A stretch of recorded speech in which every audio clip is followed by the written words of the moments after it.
Boa noite, pessoal. Prazer estar aqui de novo. Não sei quem estava na primeira que eu fiz da série, né? Então, só recapitulando, eu preparei 3 materiais para 3 bate-papo, não falo palestra, né? Porque a gente está aqui mais para aprender aqui na frente do que aí quem está sentado ouvindo. E esses conteúdos, então, estão divididos em 3 blocos. Primeiro eu falei da família espiritual e tal. Hoje eu vou falar sobre o casamento e alguma coisa nesse sentido. E na última, em agosto, né, eu vou falar sobre os filhos. Qual é o nosso papel como pais. Então, a ideia é dar sequência nesse assunto. Toda vez que eu estou falando do assunto, eu volto naquela pergunta que eu faço para mim mesmo, né? Que sentido, para que serve a família? Uma reflexão mais baseada, eu como espírita, qual é o papel da família, né? Eu consegui entender isso aí, a pergunta está muito para mim. E quem é a sua família? Então a gente dividiu isso em dois tipos de família. Semana passada, no outro encontro, a gente falou disso. E essas dúvidas, pergunta e resposta, a gente vai continuar hoje o assunto e só termina então no Sempre eu gosto de começar falando isso. Então, Deus fez o homem para viver em sociedade. Por que eu gosto sempre de começar falando assim? Porque a gente tem um hábito, né, de achar que nós vamos aprender alguma coisa sozinhos. Sozinho a gente estuda, sozinho a gente se aprimora o pensamento, mas a gente só testa mesmo essa habilidade do desenvolvimento e do burilamento com outra pessoa. Sozinho ninguém cresce, ninguém desenvolve, tá? Então, por isso que eu coloco aqui para deixar claro assim qual é a importância da sociedade numa dimensão mais ampla.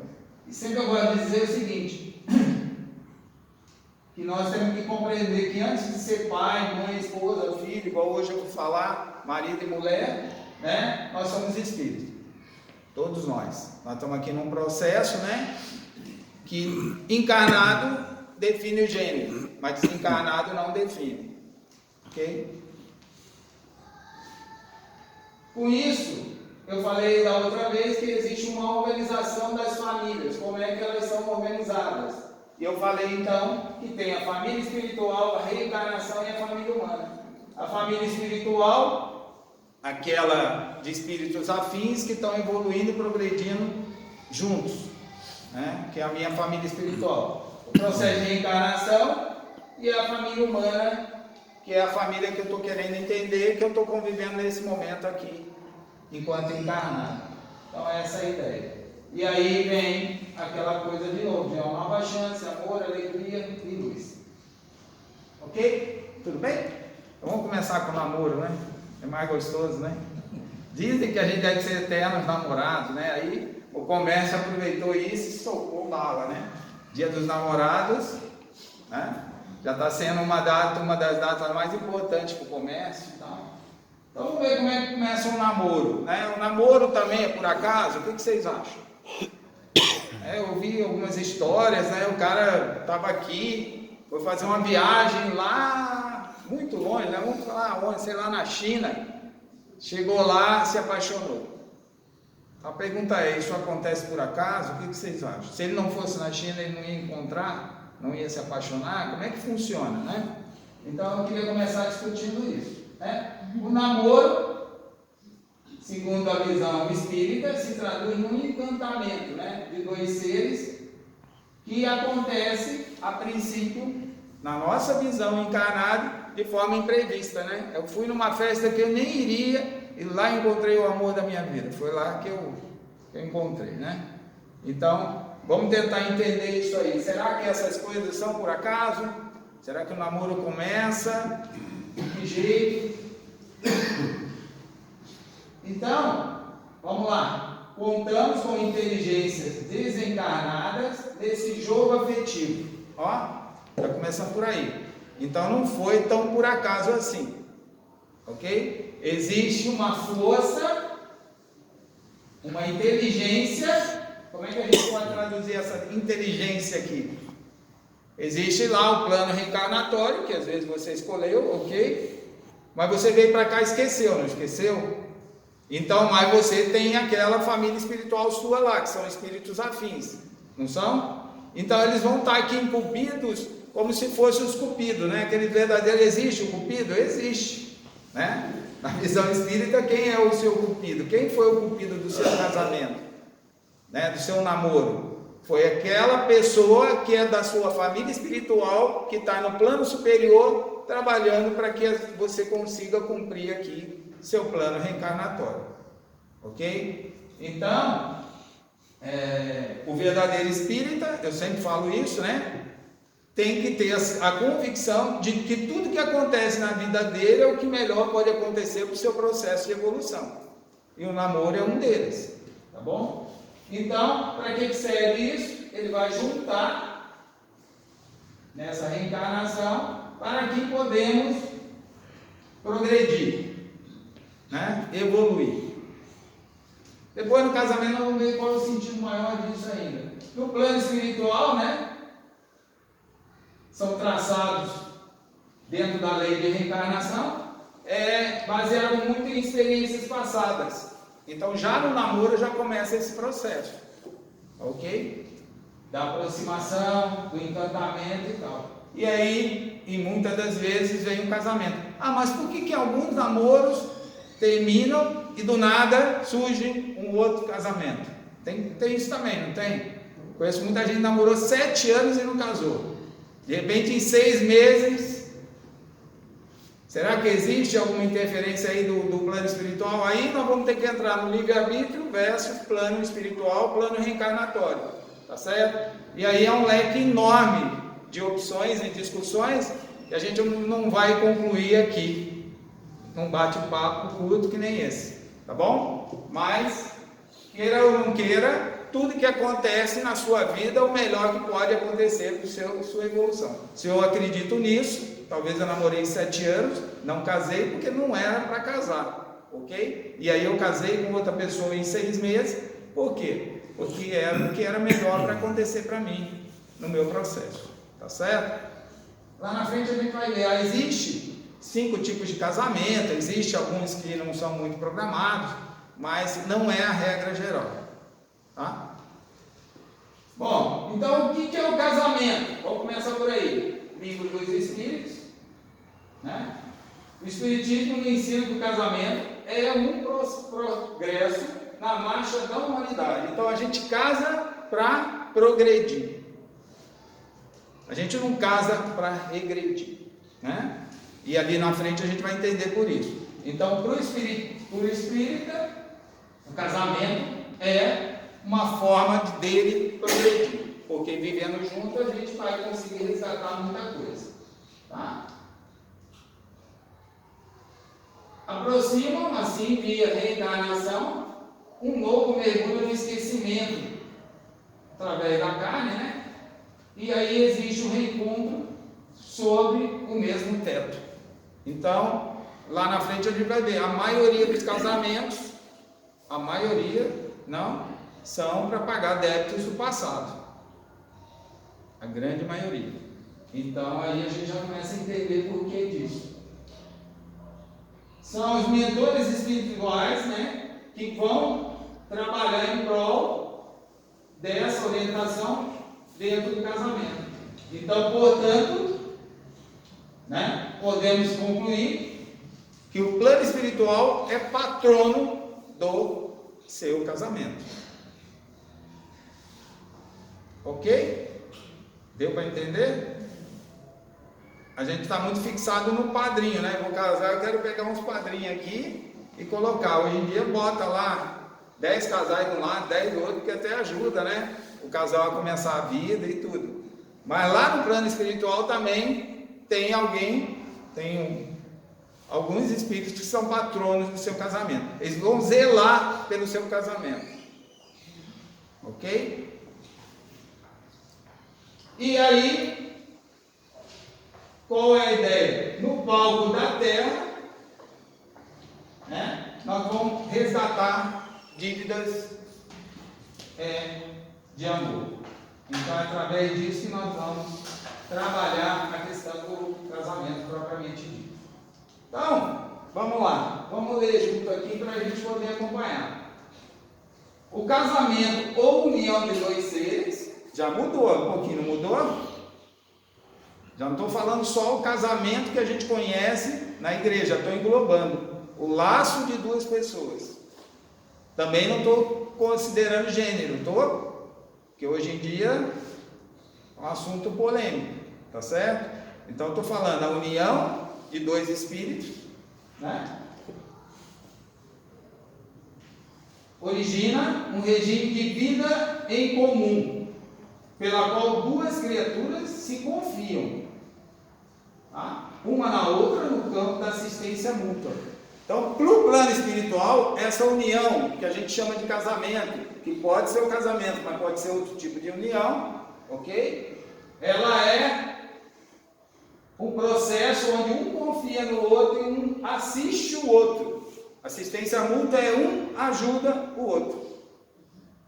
Tá certo? A gente assume esse compromisso no desenvolvimento de valores para uma vida, né, onde implicam em direitos e deveres um para o outro. Então, o casamento, a união de duas pessoas para o plano espiritual, né, é um compromisso que um assume com o outro, onde um com o outro vai ter direitos e deveres. Agora não estou falando aquele contrato que você assinou no cartório que lá estava dizendo, né? Estou falando nem aquilo que você falou para o padre que se casou na igreja católica, né? Estou falando o seguinte, para o plano espiritual, que é quem programou todo esse processo seu aqui e que promoveu o encontro dessas duas pessoas, né? Essas duas pessoas assumem um compromisso espiritual. Por que eu estou falando assim? Porque se você largar no meio do caminho, o que pode acontecer? Isso não quer dizer que a separação é algo que não deva acontecer, né? Porque eu não sei quanto tempo eu assumi um compromisso lá em cima, né? Isso também não justifica quem separa. Então, só estou querendo não fechar demais o assunto, porque fica muito tradicionalista, tá? Então, eu com a minha esposa, nós temos que se confiar, um ajudar o outro e caminhar junto com deveres e direitos iguais. Tudo bem? Por que essa dimensão muda para mim? Eu sempre tive dúvida. Eu inclusive, estou no segundo casamento. Tá certo? A minha ex-esposa, né? Hoje nós somos super amigos, a gente tem uma relação muito boa, ela também é espírita, e eu estou no segundo casamento, também sempre tinha dúvida. Como é que funciona isso no nível do plano espiritual? Porque eu fui criado, eu já falei isso aqui bastante, meu pai e minha mãe, né, sempre foram espíritos, eu me criei, e minha mãe falava aquela coisa, que eu falei em uma palestra que falava, se você deixar a comida no prato, você vai voltar na outra encarnação e passar fome. Se eu quiser, falou hoje, roubou demais lá os políticos, agora vem pra cá e vai dormir debaixo da ponte, né? E o casamento, se é um compromisso do ponto de vista espiritual, se eu separo, então eu larguei esse compromisso de lado, como é que fica? Né? É uma dúvida que cada um tem que se resolver, né? Então, além da união física e moral, né, existe um compromisso aqui efetivo, onde as energias espirituais têm que trabalhar em reciprocidade. Isso quer dizer o quê? Agora eu já estou falando de energia espiritual. O que é energia espiritual? Vamos lá, se eu em casa brigo com a minha esposa, ok? E fico numa zona onde eu acho que eu sou o dono da razão, qual é essa energia espiritual que eu estou tendo em relação a ela? Não é energia boa, não é? Então agora a gente passou para o campo seguinte, de vibração, de energia e de compartilhamento de energia e vibração. Se eu vibro alguma coisa errada, o que vai acontecer?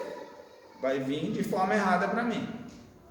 Tudo bem até aí? Alguém discorda disso que eu estou falando, né? Eu estou falando para mim mesmo, né? Será que é isso mesmo?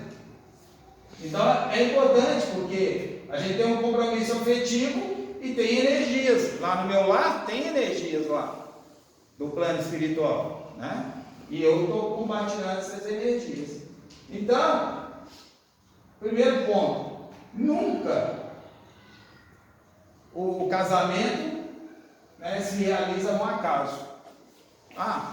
Por acaso, né? Tem uma modalidade que eu vou falar ali na frente que pode se encaixar até um pouco nisso, mas nunca vai ser sem um aprendizado, sem um desenvolvimento. Então, há quem fuja, livro dos Espíritos, há quem fuja da responsabilidade do matrimônio para evitar problemas e sofrimentos, né, com esse compromisso que ele está assumindo. Então, aquele que namora, nunca casa, né? Nunca casa. Ele está, teoricamente, adiando cada vez mais. E o que é isso perante o plano espiritual?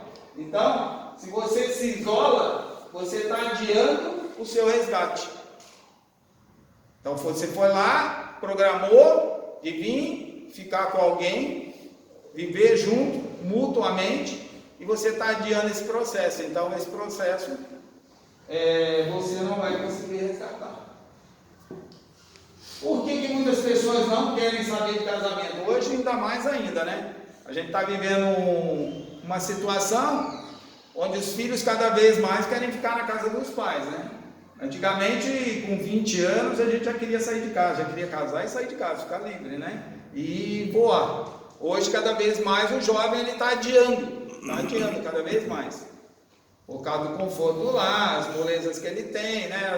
As oportunidades que tem em casa ficando na boa. Para que assumir compromisso? Por quê? Porque eu vou perder liberdade. Compromisso é perda de liberdade. É mesmo, vamos falar a verdade. Né? Se eu assumo um compromisso, eu vou perder a liberdade. Agora eu tenho que fazer a escolha. O que eu quero para mim? Tem gente que está assim, ó. Né? Pode ser o contrário também.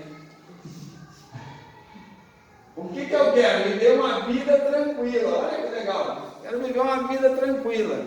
Tem até música assim, né? E sem compromisso. Será que é possível? Não.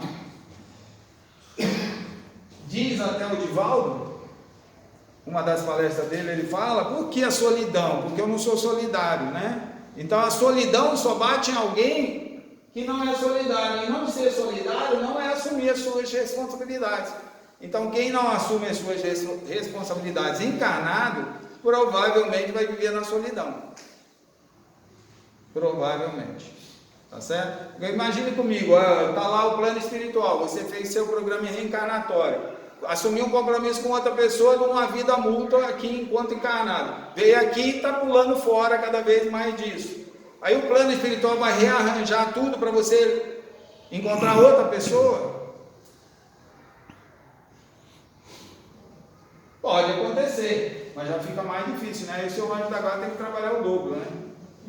Tem que trabalhar a beça para conseguir resolver a sua situação. Então, podemos concluir que a maioria dos casamentos são provacionais. Isso quer dizer o quê? Os dois vieram aqui para resgatar alguma questão mal resolvida entre os dois. A grande maioria é isso.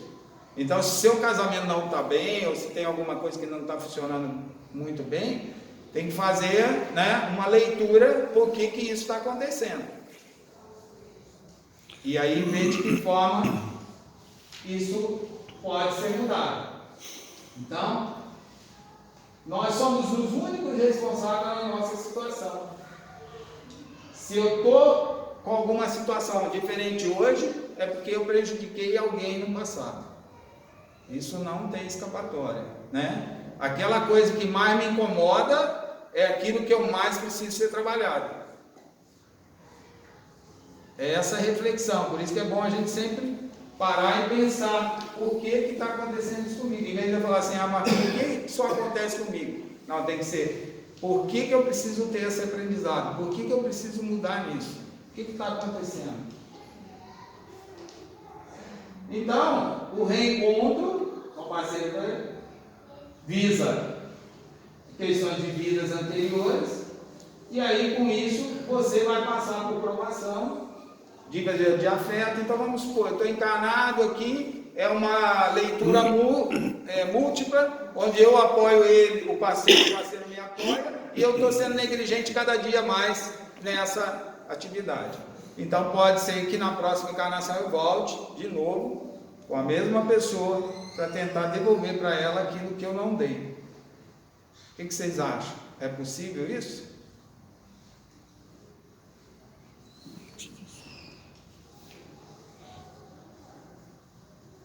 Então, o que nós temos que colocar em prática? Os ensinamentos de Jesus, a verdadeira amizade.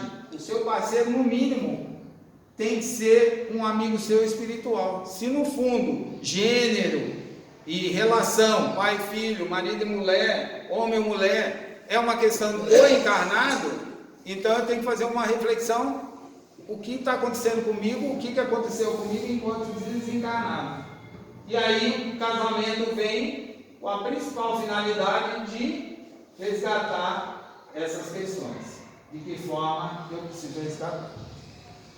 Fazendo esse levantamento, sempre fiquei uma dúvida assim, não, mas nós vimos lá o filme do Kardec, né? Todo mundo viu o papel da esposa dele em relação a tudo que aconteceu, não foi? Então, fica sempre uma reflexão assim, será que todos os casamentos são iguais? Ou existem tipos de casamento dentro da visão espírita? E aí, pesquisando esse assunto, nós chegamos a 5 tipos de casamentos diferentes. Não sei se todo mundo conhece. Então, eu alinhei aqui os 5 para a gente entender. Primeiro, existe, né? Os casamentos acidentais. Ele acontece pela uma atração momentânea, impensada, e foi lá, casou. Existe isso? Existe. É mais raro, mas existe, tá certo? E aí se desfaz com 6 meses, 1 ano, 2 anos. Isso é muito comum entre quê? Entre artistas, entre algumas coisas assim. Por quê? É a empolgação do momento, né? Um é popstar, o outro é isso. Então parece uma união mais para ganhar mais holofote do que verdadeiramente viver junto. Então existe isso também. Mas os que mais a gente vê, não, são os sacrificiais, são reencontro de uma alma iluminada com uma alma inferiorizada. O que é isso? Alguém já está lá bem evoluído, ok? E se propõe a vir viver com alguém aqui dentro do casamento para recuperar aquele espírito. Vocês acham que é possível isso?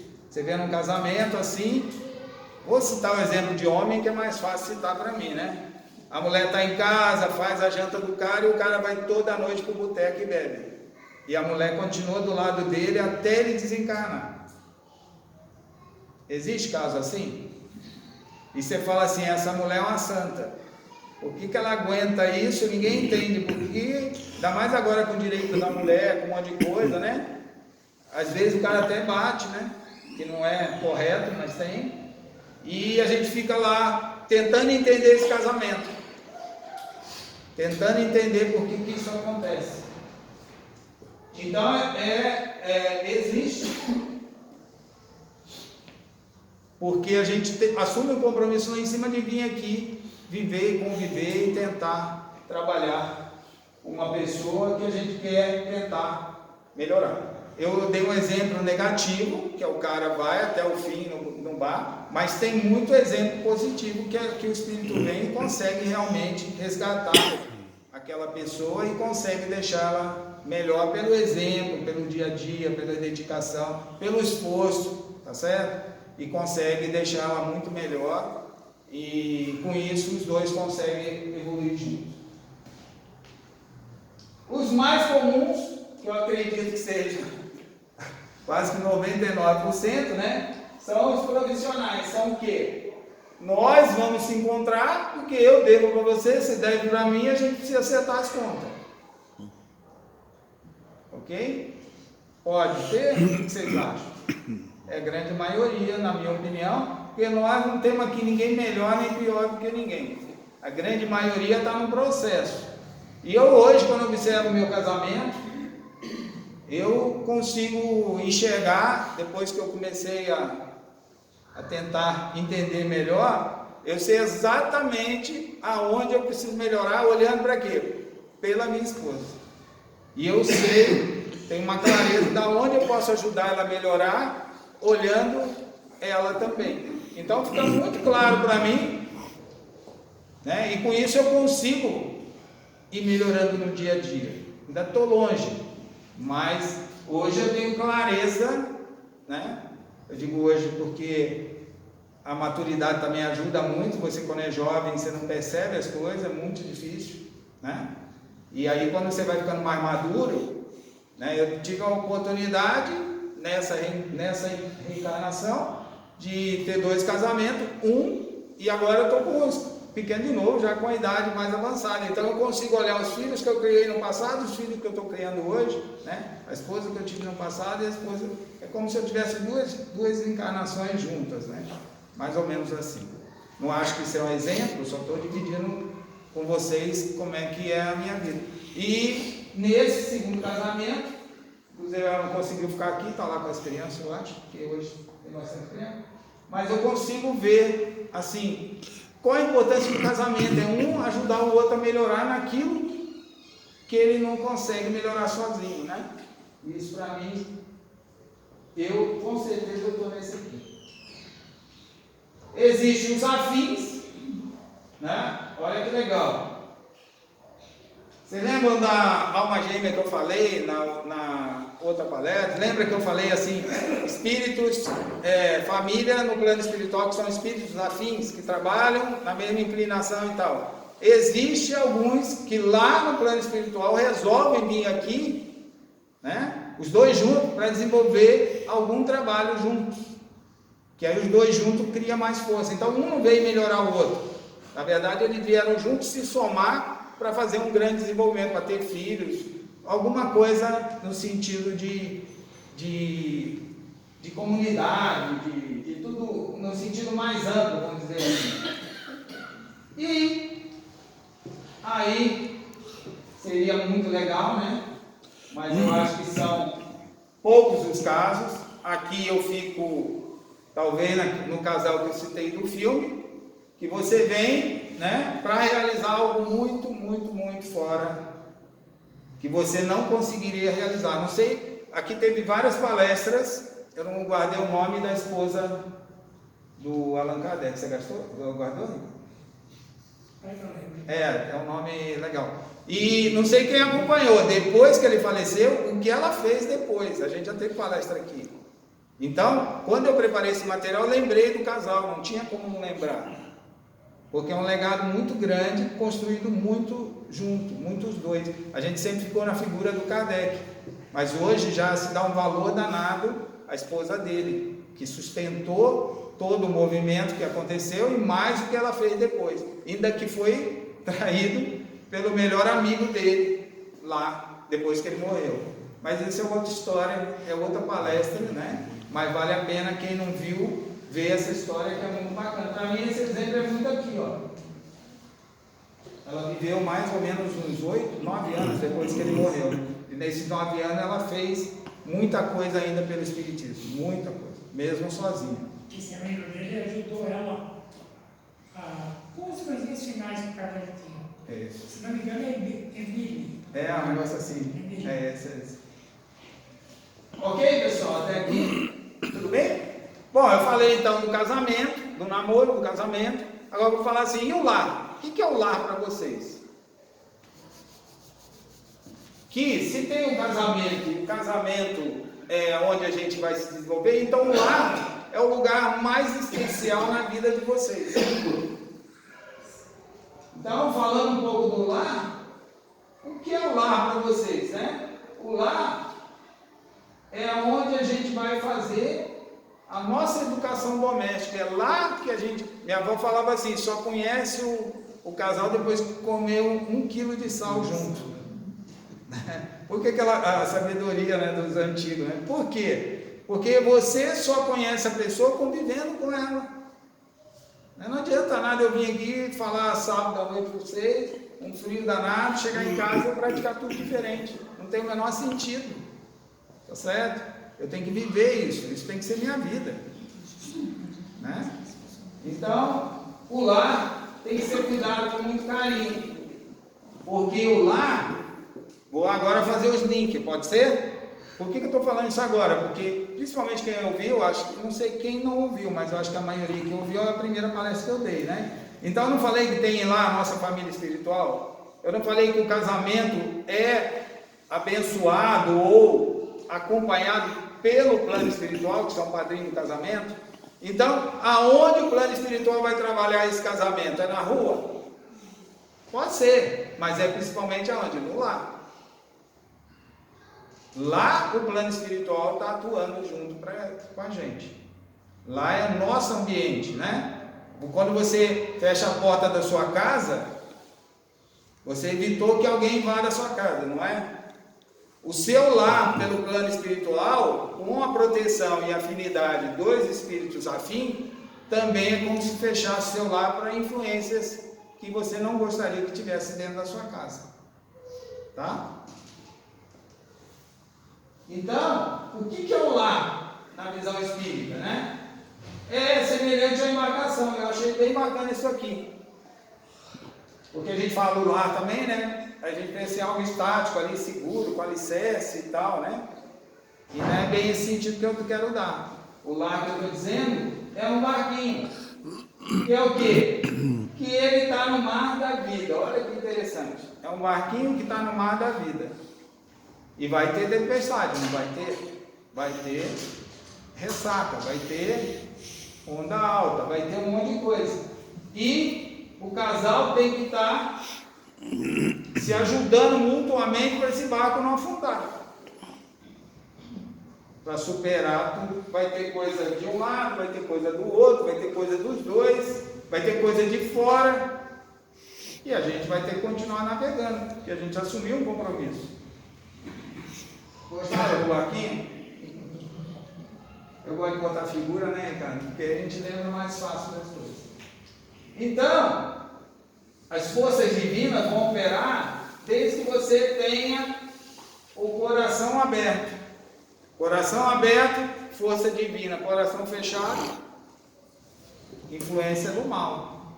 Sem assustar ninguém. Mas é assim que funciona, né? Eu tenho que estar o coração aberto para que as coisas aconteçam. O lar exige do casal possessão recíproca, tolerância mútua, fraternidade, renúncia. E aí eu lembro, né? Eu costumo fazer uma piadinha toda vez com minha esposa, quando ela quer falar, escolhe aí e tal. Aí ela fala, não, tá. Eu falo assim, ó, quando eu casei, meu pai falou comigo, você escolhe, ou você quer ter razão ou ser feliz. Eu escolhi ser feliz. Então você tem razão, pode ir. Não é? A gente brinca, mas é um pouco assim. Se você quiser ter razão toda hora, não vai dar certo, você não vai ser feliz. É uma brincadeira, mas tem que ir. Então a gente precisa ser camarada um com o outro. Olha, envelhecer, velhinho, juntos. Né? Não adianta a gente ser tirano de alguém, um querer combater o outro. Tem gente que transforma o lar numa verdadeira guerra, verdadeira disputa de espaço, verdadeiro domínio, né? Quer subjugar o outro. E esse espaço não é para isso. Não foi feito para isso. O que nós precisamos é conviver em família, todos juntos. Vamos lá. Aí eu separei alguns sinais que pode checar. Eu vou fazer um por um, vocês vão checando se o casamento de vocês estão indo bem ou mal, né? São alertas que a gente pode ter. Existe silêncio injustificado, né? Silêncio absoluto quando vocês estão juntos. Não tem assunto. Existe um tédio quando um está junto com o outro?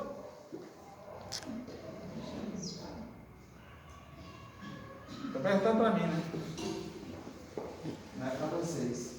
Por quê? Se essas coisas estão acontecendo, está na hora de você repensar, né? Existe ira disfarçada, quer dizer, eu tenho uma raiva aqui dentro, né? É um assunto que me incomoda, né? Muito. Quem é casado sabe, não tem como. O parceiro incomoda em alguma coisa. Se disser que não incomoda, está mentindo, né? Ou porque o homem deixa lá a tampa do vaso levantado, ou porque deixa a roupa espalhada, ou é mulher porque quer organizar tudo, né? Ou seja, a casa é isso, tá certo? Agora, se eu tenho essa ira dentro de mim, eu estou guardando aquilo, energia ruim, né? A gente fica lá assistindo jornal, novela, porque nós não temos nada para falar um com o outro, então é melhor ver a TV, porque a TV pelo menos vai dizer algo interessante. Será? Que aconteceu comigo, eu fui uma pizza. Tinha um casal, 2 filhos, uma média de idade de 10 anos. Só falaram, para que o garçom veio para perguntar o que queria. Os 4 com o celular, a noite inteira, ninguém falou. Tudo aqui. Isso está acontecendo bastante. Acho que eu botei até um. Acho que não. Qualquer coisa que um fala com o outro irrita o outro. Será que acontece isso? Simples fala de um, já o outro já está super irritado. Um dos dois está com problema, o outro não está nem aí com o problema dele. Lembra que eu falei lá? O que é para o plano espiritual o casamento? Né? É mútuo, é um colaborar com o outro. Então, se o outro tem um problema, esse problema é meu também. Ok? Então, se isso está acontecendo, seu casamento está complicado. Falta de opinião, eu desisto de falar o que eu penso com a parceira, porque eu já sei o que ela pensa, então nem vou falar, porque eu já sei o que eu vou ouvir. Não, então é melhor nem falar, deixa quieto, deixa pra lá. Ou, pior que isso, é quando começa a ter briga para valer mesmo. Principalmente pior ainda quando tem os filhos, né? E aí fica mais difícil ainda. Agora, de todos esses, esse eu queria dar um destaque. O que é mais cruel para uma pessoa que vive junto, né? É a indiferença. Essa gera depressão, gera outros problemas espirituais, que aí vai ser doloroso para resgatar. Consegue entender? Porque todos que eu disse até agora são falta de compromisso seu como espírito. Agora aqui, você está indo além. Todo mundo entende o que eu estou dizendo? E aí eu acho que é preocupante. Então, precisamos dar a mão, andar junto, ter atitudes de lealdade, né? Tentar olhar o que está acontecendo com isso tudo que eu mostrei até agora e dizer para mim assim, eu ainda tenho uma chance de melhorar ainda mais a cada dia a minha relação, o que eu faço no meu dia a dia. Por quê? Primeiro caso, eu tenho que abrir meu coração e tenho que reorganizar meu panorama efetivo, porque eu assumi um compromisso e quero cumprir o compromisso que eu assumi. Essa é o maior legado que eu posso deixar. E aí, realmente conseguir saber que o benefício não é para um. Quando eu cedo, eu não estou cedendo em benefício dela, estou cedendo em benefício meu, né? Quando eu faço junto, eu estou fazendo para mim, não estou fazendo para o outro, para o parceiro. É isso que é difícil da gente conseguir no dia a dia. Eu sei, e porque eu estou falando, porque eu passo por isso. Toda hora eu uso aquela regra que eu já falei para vocês, de 10 a 0, né? Eu fico assim, 10 vezes, 10, 9, antes de falar alguma coisa. Se eu falar alguma coisa, a hora que eu estou irritado, antes de eu contar até 10, não vai ser bom. Depois de 10, o plano espiritual já me ajudou, eu já estou bem mais equilibrado. Então eu sempre penso e conto até 10, porque os 10 são. Então, a paciência no lar é fruto de amor. Então o fato de você ser paciente com seu parceiro já é um ato de amor com ele. O fato de ser paciente com seu filho, que eu vou falar no próximo encontro, já é um ato de amor. Você não precisa fazer muito mais para gerar um ato de amor. E além da paciência ser um ato de amor fraternal, é uma forma de eu ser fraterno dentro da minha casa, com quem eu convivo, com quem eu vim e escolhi estar junto para progredir. E aí as energias, né? E as coisas vão ser todas reorganizadas, as energias vão ser boas, as coisas vão fluir de forma mais assertiva e tudo vai acontecer de forma mais saudável ainda. Por quê? Eu gosto de botar essa foto aqui, porque ela me dá assim uma visão muito clara de desafio. Nós viemos aqui para quê? Para superar os desafios. Nós viemos aqui para quê? Para progredir. Nós viemos aqui para quê? Para crescer. Quando? Toda hora, todo dia, todo momento. Então, a vida é isso. A vida é um desafio. E viver junto é o maior desafio da nossa vida, sabia? Não sei se para vocês é, mas para mim é. O que pode se tornar um assunto complicado, pode se tornar também num prazer enorme de estar convivendo e caminhando junto com uma pessoa. Depende da ótica que a gente queira ver. Não é o parceiro, é a forma da gente olhar as coisas. Para mim é essa a principal mensagem. E a primeira coisa que eu faço toda vez que eu me deparo com alguma coisa, eu penso assim: nós somos todos imperfeitos, porque se eu estou achando que eu vou ter a esposa perfeita, eu estou louco, porque nós encaramos aqui para quê? Num compromisso mútuo. Então não existe perfeição, existe aprimoramento, existe melhoria, existe evolução. É isso que existe aqui. Então vou fazer algumas conclusões que eu também gosto sempre de fazer, repito algumas nesses casos aí. Quais são as conclusões que nós podemos tirar disso tudo? Primeiro, a família é uma escola de bênção, de vida feliz. Joana de Anjo.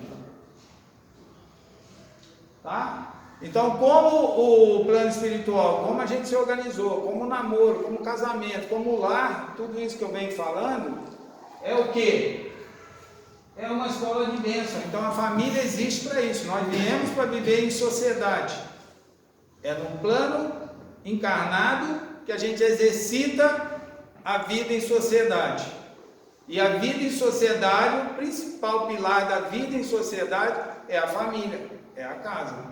Por isso que a gente discute muito, né? É no lar que você vai formar o filho. E ele vai para a sociedade. Só que hoje em dia estão invertendo, né? Estão achando que a sociedade é que vai formar um filho, o lar não vai fazer nada. E aí fica complicado. Fica muito complicado. Até porque já vou fazer igual as novelas, né? Já vou falar um pouquinho do próximo capítulo, né? A formação dos filhos se dá na primeira infância. Às vezes nem está na escola. Então não dá para assumir esse compromisso. Não se vive a família ideal. A gente tem muita mania disso, né? A família do outro é uma família legal. O casal, né? E quando um casal se separa, que era um casal perfeito, né? Aí todo mundo fala: mas não é possível, como é que eles se separaram? Né? Casal tão perfeito, que a gente acha que sempre o melhor é o do outro. É a grama do vizinho, o carro do vizinho, né? A esposa do vizinho, e aí vai. E a verdade não é essa. Não existe uma família ideal. O que existe é uma necessidade de evolução. Então cada um tem a sua necessidade. E a gente às vezes esquece disso.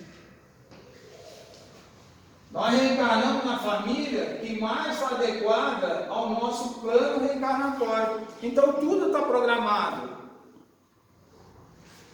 Foi feita uma pergunta, né? Kardec fez, e a resposta foi: existe influência dos espíritos, né, no nosso dia a dia, mais do que vocês podem imaginar, não foi? Aí hoje eu venho e digo: o namoro não é por acaso, e o casamento existe o patrono do casamento aqui na Terra. Então a gente começa a ver que as coisas estão se fechando. Existe uma clareza muito grande de que tudo que acontece está baseado nisso aqui, ó. Existe uma lei. A gente tem o livre-arbítrio? Tem. Lógico que tem. Ok? Mas tem um monte de gente trabalhando com a gente para que a gente cumpra esse plano. Esse é o objetivo nosso aqui. Então, simpático ou antipático, não importa. A família é o ponto de resgate. É ali que você começa a resgatar as suas dívidas. É através da família que você vai conseguir realmente fazer isso. Então, o que eu preciso ter? Primeiro, tolerância. Porque se eu sei disso tudo, e sei que estou aqui porque quis estar, se eu sei que a família é a melhor que eu poderia ter, se eu sei que só acontece o melhor para mim, que é o melhor para a minha evolução, então eu tenho que ter tolerância com isso tudo. Preciso ter ponderação, cada dia mais. Então, ponderar o que está acontecendo na minha vida. Se está acontecendo isso, por que está acontecendo? Então, tem esse olhar crítico, de ponderação. Equilíbrio. Tentar toda hora se manter centralizado, né?